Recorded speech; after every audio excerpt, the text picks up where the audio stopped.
This is Coogan Cassius for IFL TV. We're in Las Vegas here at a secret hotel. I won't say where it is. with me, I've got Amir Khan. What's happening? You good? Alright, thank you. I'm good. Yeah. Thanks. Yeah. Feel good. Feel in great shape. Been working hard for this fight. Been probably the longest training camp of my whole life. Like an 8-month training camp.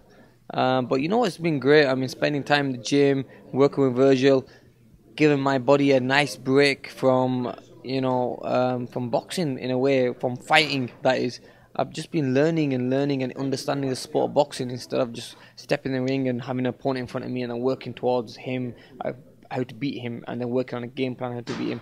Whereas this time it's been more chilled, just training, keeping myself ticking over, and now we're here. Time's kind of flown by, but it's the first time I've given myself a nice break.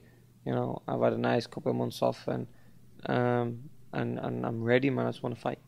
Last time I spoke to you was about a month ago, and it was about a week before you announced the Collazo fight. So, were there any other names that were seriously in the mix, or was it Collazo all the way, really? Yeah, it was Collazo, and the other name we were looking at was Robert Guerrero. That was kind of very close to be signed off, and then a few reasons that didn't happen, and that was the fight also I was looking at.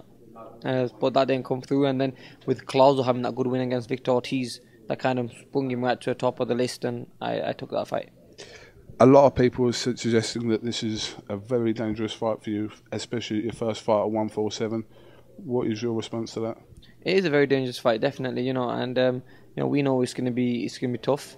But that's the type of fighter I am. I want to fight the big names. I want to fight the best names. And because he had a great performance, in a way, he proven to me that, look, he is a dangerous fighter, and I want to fight him. And by beating Collazo will put me in a great position in the welterweight division. Plus, even though I had this time off, I prepared myself to go up to 147, so I'm nice and strong. I don't want to eat my way up. I train my way up to this weight.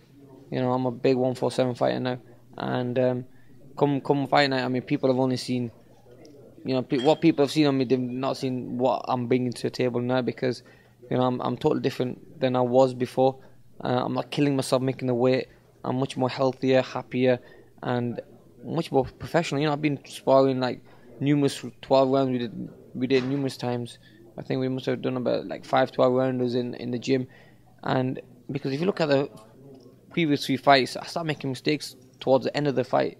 Like round 9, 10, 11, 12. And that is because I only used to spar 10 rounds the most. Whereas this time, I was working so hard for 12 rounds with different types of sparring partners who are up to, I sparred with a guy up to 175 pounds.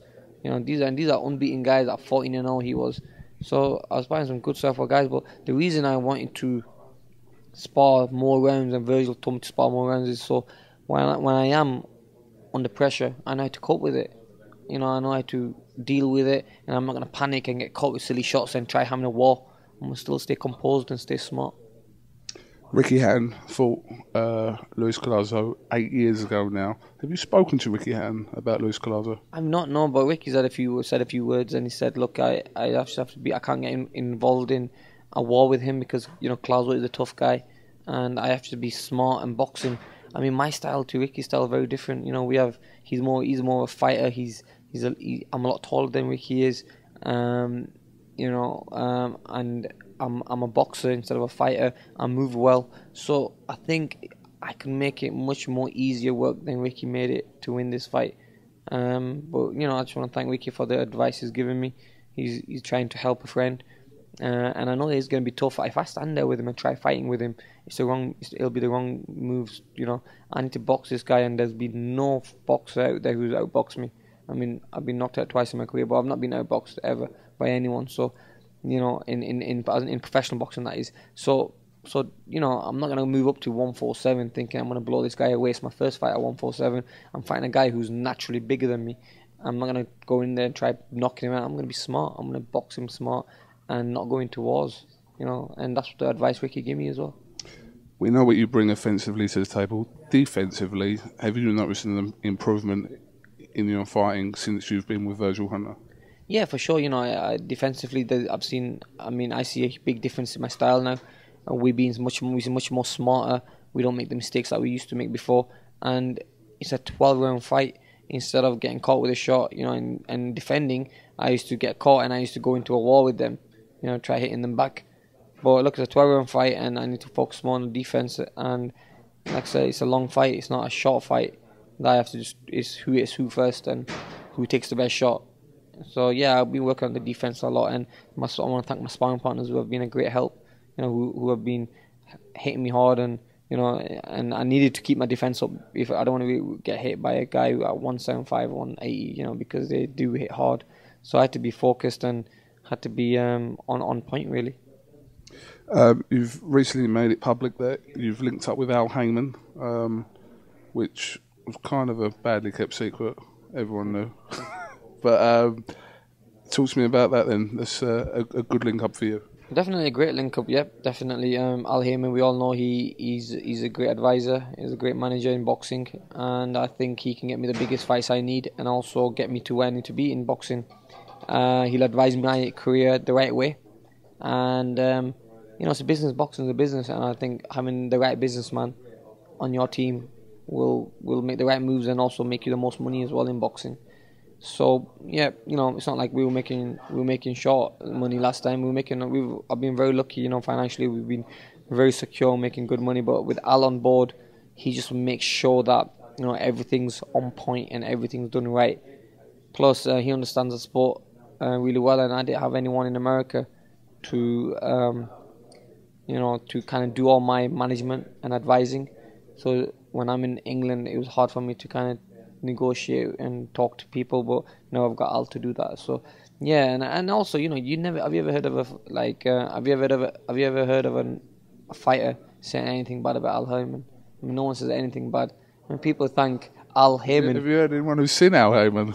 Yeah, I mean, I've met him a few times. Nice guy, but it's funny because people thank Al Haymon before they thank God. And I was watching a fight last week, and the guy said, I just want to thank Al Haymon. Oh yeah, I want to thank God. And I was like, wow, yeah. But look, he's just gonna help me in my career and advise me, and I just hope it goes well. Try and get us an interview with Al. See if he'll come on IFL TV. Don't leave it with me. You'll be the first to get an interview of him. All right, well, leave it with me. Mayweather, Maidana. First of all, how do you see this fight going? Is it what people expect it to be? Both guys are great fighters. I've been in the ring with Maidana. I know how hard he hits. I know how elusive he is. But against someone like Mayweather, Mayweather I think will pick him apart. I think Maidana was a better fighter when he was at 140 than he is at 147. People remember you from your last fight, and I think he will come to fight. I don't think he has the power to hurt Mayweather or cause him any problems, because Mayweather's being hit by the guys like Canelo and other big guys. But you just never know. This is boxing. Anything can happen. I wish both fighters all the best, and I think it'll be a great night of boxing. But I think Mayweather will work him out after 4 or 5 rounds and then put the pressure on and beat him. If, when you come through the Collazo fight, you're still hopeful of securing this fight that should have been in your case? Well, yeah, I think things happen for a reason, and it's happened for the right reason. Look, it's not Mayweather this time. It'll happen in the future. Mayweather also wants to fight me, and it's all about me putting a good performance on, proving myself, and then, we. Yeah, sorry. So yeah, I think definitely Mayweather will be. He will be up for the fight, but like I said, I'm not looking past Collazo. Collazo's a tough fighter. We have to win this fight to get that Mayweather fight, and to get that Mayweather fight, it's not only beating Collazo but looking good against him as well. And my last performance wasn't the best, and even though we won the fight, but it's all about just putting a good, clean performance on. And this new weight is going to make a huge difference. Honestly, I mean, I'm ready at one. I'm already big for the weight. I feel strong at the weight, and I can't wait to go into the ring. And when you see me physically, you'll see me being a big 147 fighter. Just 2 quick things. What do you think about Adrian Broner fighting your old opponent Carlos Molina in his first fight back since his defeat to Maidana? I mean, Carlos Molina comes to fight. He's a tough guy, takes good shots and has a good chin and comes to fight. So, I wish him all the best. I think both guys, Mayweather and Broner, are fighting Amir Khan's leftovers, aren't they? Amir Khan's I mean, You fought them both and you beat them both. So yeah, but I mean, look, it's gonna look. Every fight is different, and you take a different approach on who you're fighting.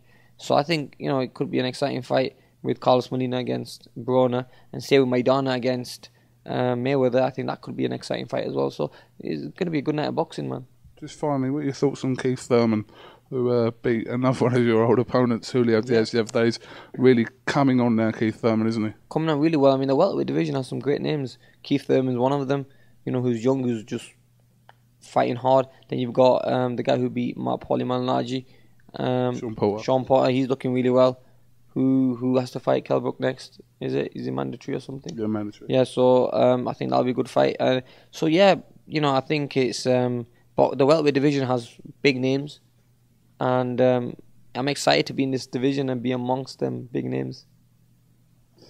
All right, well, listen, Amir, thanks for talking to IFL TV. I'll try not to pester you too much this week. No problem, man. You can talk to me anytime you want. When's the baby due? End of May, yeah. Kugan Khan, yeah?